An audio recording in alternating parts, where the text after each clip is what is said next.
I'm not going to stand in their way. Absolutely, yeah. Wrong, but I'm not going to stand in the way of somebody who's doing the right thing legally. Okay, because the reason I asked you is because before Clubhouse, I wasn't aware of the level that was coming from that region. So my thing is that unless America gets involved in fixing the issues that are not fixing, but collaborating with South America to not all of the countries obviously, but the ones that do create a problem, unless they fix that, then it's going to continue to be a problem. So and that would be in the Texas border with Abbott as well as California. But I was just answering American question. I would say the Islamic aggression is more of a threat to American allies, which would include obviously Israel or other countries. But my thing is that I think there's a difference between legal immigration and mass migration. Yeah, we've heard that already. Sabina, stop repeating yourself. These are the top 25 U.S. federal agencies we should abolish to save America. Number one, Federal Reserve.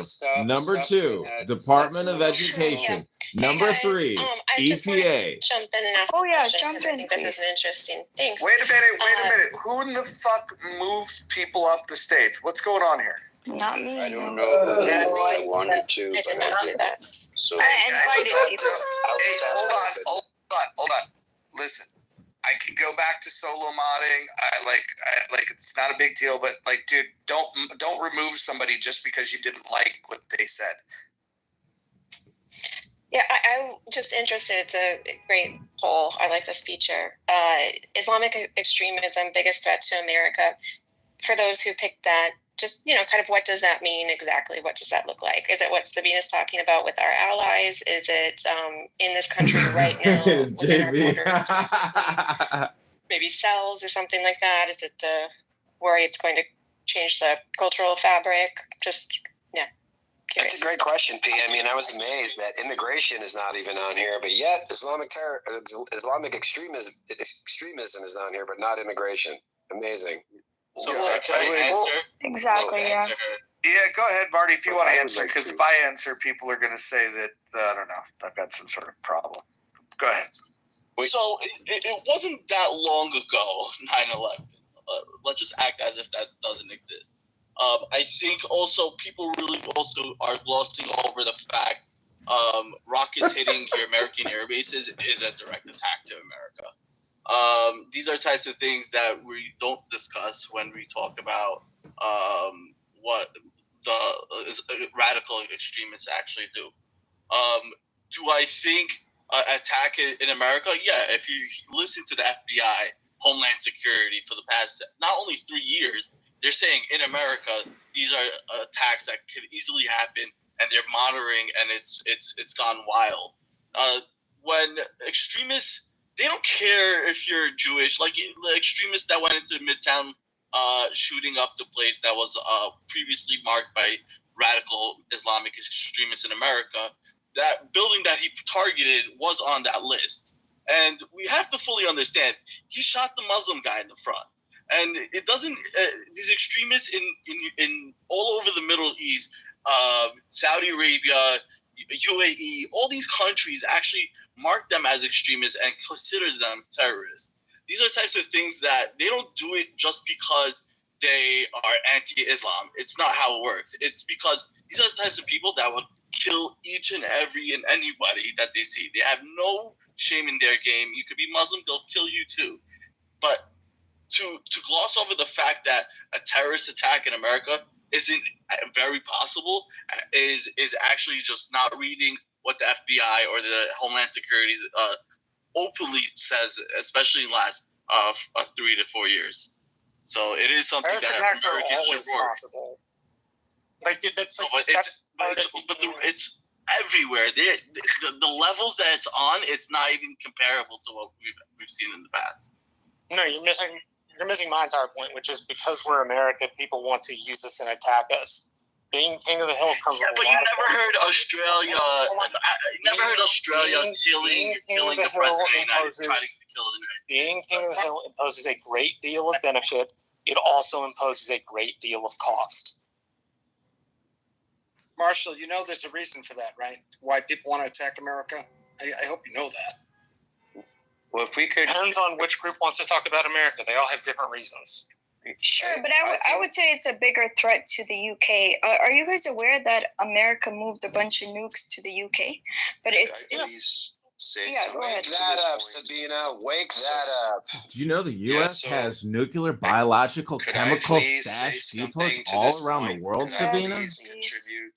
Yeah, they moved. Go ahead, Jason. And yeah, I ultimately have to agree that Islamic extremism is a great threat to America. I mean, Islamic extremism is organized and is present all over the world and is clearly a threat in other first world countries. To the degree that it's less present in the United States, that's in part because of very active intervention on the part of the FBI and other security agencies. And that's just realistic. That doesn't mean that, we can take that too far, and I don't think that we should. But is it a serious threat? Yes. And are Guatemalans illegally entering this country to work in our gardens a similar threat? No. Is the porous border a problem? Yes, but in part it's a problem because terrorists come across it. So that's something we have to keep in mind. That's all I'm saying. I'm saying we've got to be balanced here.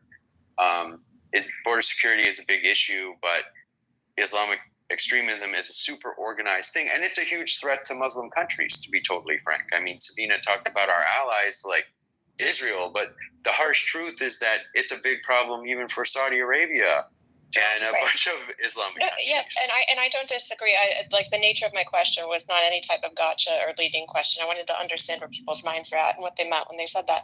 And that's absolutely, true. I agree with that. So it's more of something that is imminent, and very dangerous. And like you said, our intelligence agencies are quite good. I think to Sabina's point, also geographically speaking, we have different types of immigration that floods in here. So I was wondering, kind of like maybe she alluded to, if we're comparing to other Western countries and their issues, where we would rank that on the list. You know what's a bigger security threat than Muslims? $37 trillion in debt and $1 trillion in annual interest payments. A $2 trillion Medicare Medicaid program. $1 trillion Social Security program annually. These are the top 25 agencies we have to get rid of to save America. Number one, the Federal Reserve.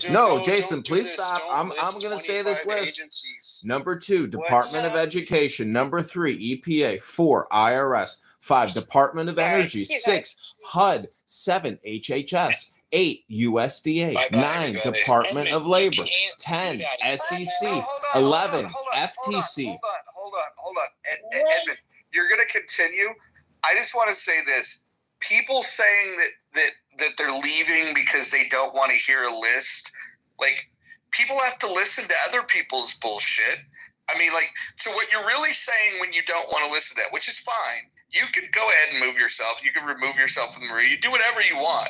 But when you feel the need to say that, I'm out, what you're saying is bullshit, is that you think that your ideas, your thoughts, your words are supremely important and nobody else's aren't. I mean, honestly, and then the mob catches it. One person says it, another person repeats it, and then another person, then another. I heard one person make a comment, and I heard 3 people add on. You guys are such fucking followers, American Party. Please continue. Okay. SEC, FTC, These are the agencies we have to get rid of to cut the debt, stop borrowing, stop spending, and save America. FDA, CFPB, OSHA, NLRB, SSA, CMS, FBI, CIA, NSA, Department of Transportation, Department of Commerce, SBA, and Exim Bank. The name of this query was, based on Mises Institute, Austrian economics, emphasizing free markets, sound money, and minimal government, here's my ranked top 25 U.S. federal agencies to abolish, prioritized by economic distortion and intervention. That was a question to Grok and Representative Thomas Massey and the Mises Institute. Thank you. I am complete. Okay, so you want to chop off your arm to save the patient. Hold on. For those of you that think that this is unrealistic, I just want you to look. Everyone that thinks that this is crazy, Go and look at what Javier Milei has done in Argentina and go look at the results of it.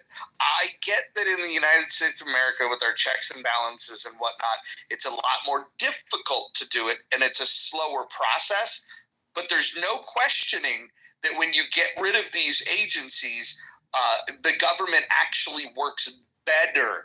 Go look at what's happening in Argentina. I know it's hard because some of you don't even know what's going on in our country. But if you go look at what's happening in Argentina since Javier Milei was elected, it's fucking amazing. No, specifically, look at what happened with Doge and barely cutting any of the federal programs. People lost their mind. Number one, you have to be able to sell it, and number two, you have to be able to retain power to pass the legislation. Part of the problem with Edmund's analogy is that while he is right, you need to get rid of those programs to balance out the spending. If you just chop the arm off, it'll lose power, and you're not going to be able to make the corrections you want to make. Marshall. So what you're saying? Let me translate what you're saying. You're saying I can't get elected or reelected unless I go with the status quo. The status quo has us $37 trillion in debt, and it's climbing $2 trillion minimum per year.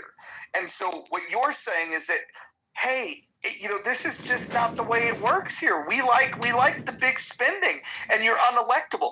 I'm saying that somebody needs to go and be the advocate to say that this is fucking a problem. Because here's the thing. Maybe today you can't get elected or reelected for telling the truth. But tomorrow you may be able to, because maybe it hasn't hurt you enough, Marshall. Maybe it hasn't hurt others. But I will say this: there is going to come a time in this country where people are going to look back and say, why didn't we listen to Ron Paul when he was talking about this? Why didn't we listen to his son, Rand, when he was talking about this? Why didn't we listen to Chip Roy? Why didn't we listen to Thomas Massey? There's going to come a time when people are going to say, why are we now fixing the problem and talking about the problem? And then there's going to be people like myself that are going to go, well, guys, we've been talking about this for quite some time. You didn't want to listen. And in fact, when it was brought up, we were said, oh, well, you'll be unelectable with those policies. I say that we need to address this.